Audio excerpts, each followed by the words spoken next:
Fiscal Crises and Imperial Collapse, title of a talk by Neil Ferguson a few weeks ago. I want to talk about that today on the Gary DeMar Show.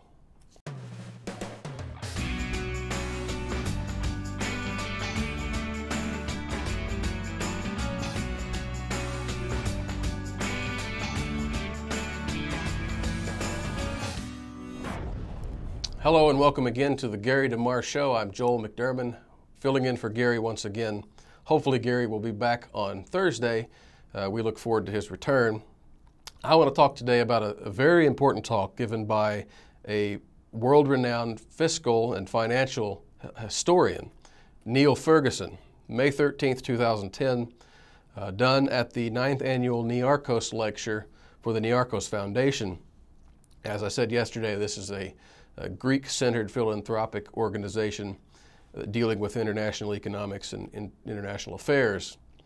Ferguson is widely renowned. He's fairly young. He's in his 40s, and he's made a tremendous impact with his knowledge about historical crises in finance and how that has led to decline of empires worldwide. In this particular, he talks about the theory behind fiscal crises and imperial collapse, and then looks at modern statistics, comparing them to past times, and shows where we're at in that process.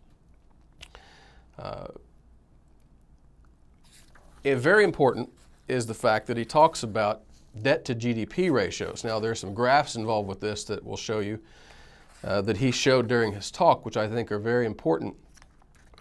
They deal with basically the projected debt to GDP ratios. Now, we've all seen Greece come to a crisis because its debt to GDP ratio is in 120% or more, and they have no way to pay it back, and the longer they wait, the more the interest compounds, and it gets to the point where all federal revenues or all governmental revenues go just to pay the debt on, just to go pay the interest on the debt and don't pay on the debt, and so it keeps snowballing to the point where it's impossible to pay back. Well, he shows these figures for all of the PIGS countries, and he projects them out over the next 30 or 40 years or so, and he shows debt to GDP ratios going to inevitably at least 200%, if not 400 or 500%, which, even the best case scenario of 200% debt to GDP it means the end of the nation's economy. It's unsustainable, to use a catchphrase. So, and what's worse than that is he goes on to show that the U.S. and the U.K. are really in no different situation using current statistics. To return to something sustainable will require such austerity measures that you'll have, if Greece is an indicator of the rest of the world, we'll have riots all over the world for merely yanking beneficiaries' handouts, but that's a whole different issue. Here was the important part I wanted to get to after talking about yesterday some of the calls we hear from European leaders and President of Czech Republic himself saying the euro is a bad idea, it has not kept up with its promises, and these countries should be pulling out of it. And the one European or British organization has said that Greece should completely pull out of the euro and default on its debts if it wants to survive, and that may be what happens. And that tied in exactly with what Neil Ferguson spoke in this lecture weeks prior to this happening. And here's what he says to begin with during his speech. He goes through the options of how a nation gets out of this, and of course he eliminates the ones that are not viable, and he gets down to two. He said, so that leaves us with just two options: printing, that is printing money, and that's much easier for a country with monetary sovereignty like the United States or the United Kingdom. It's impossible for Greece unless Monsieur Trichet agrees to print for them, which of course is not going to happen. Or alternatively, default, which I believe not only Greece but other Eurozone economies will ultimately do, because no bailout can essentially achieve the drastic contraction in fiscal policy that the Greeks have committed themselves to undertake. And I don't believe that that contraction is politically viable. So basically what he's saying is, well, we'll get to it further in a minute because they press him during the question and answer session. And what he says there, and it's good, he had some really good questioners, some very rich and very influential people from around the world questioning him after this talk. And I commend you really to go to the website. I'll give that information to find that in a second, and listen to this talk, download the transcript, download the support materials, look at them, consider what he's saying. Fred Bergson asks him, what's going to happen? Are we going to see greater centralization in Europe now? Will there be a push in this crisis to lead to greater centralization, or will we see the breakup of the Eurozone? And this is what Ferguson basically says. Exactly says. The European Monetary Union, or Economic and Monetary Union, was always going to fail. From 1999 onwards, my point was that if you have a monetary union with no fiscal union, it's inherently unstable, and a shock at some point will cause this to fall apart. Now, that's exactly what Klaus said that we read yesterday. If you have economic union and no political union, at least no fiscal political union, you're going to have one country taking bailouts, pulling cash from the other one. It's inevitably going to happen like that. One country pours benefits to its people in order to obtain local political favor.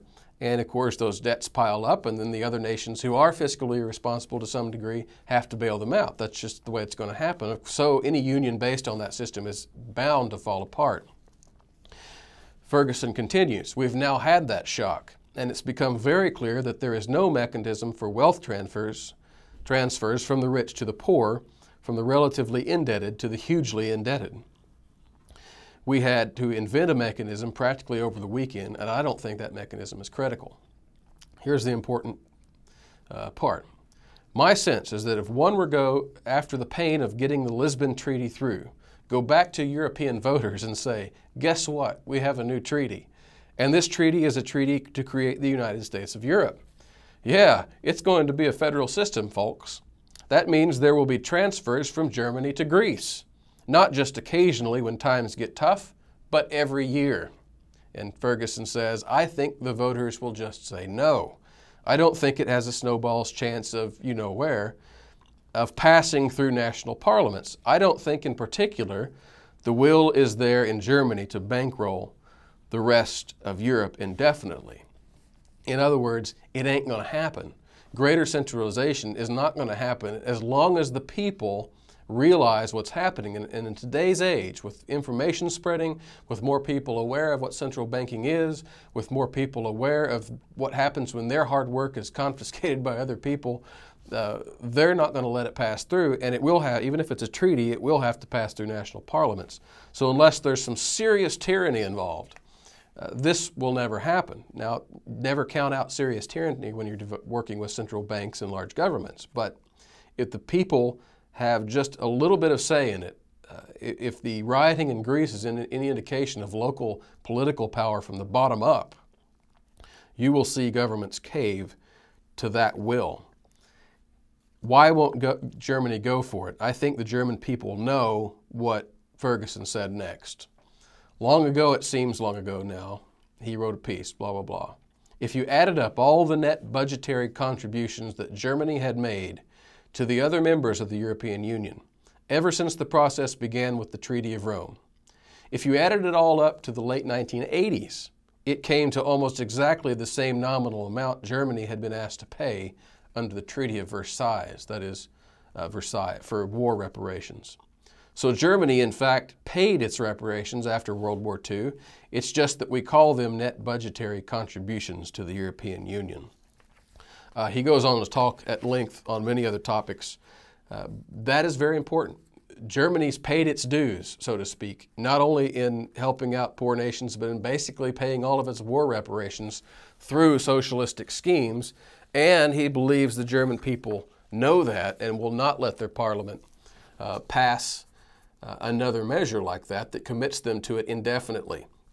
We've seen an indication of that, of course, since their prime minister lost her local election by quite a bit, actually. It was a political revolt from the grassroots, much like we're seeing with the Tea Parties here today. We don't see demonstrations over there, but the voters responded, and I think Ferguson's right. So this is good news for people who like liberty. We're seeing a repealing of the European Union, or at least we're seeing the movement toward a sentiment for it. And the financial collapse is going to precipitate that. So do a Google search for Fiscal Crises and Imperial Collapses, Neil Ferguson, that's Niall, and you'll find the materials for that talk. Thank you for joining me. on the Gary DeMar Show.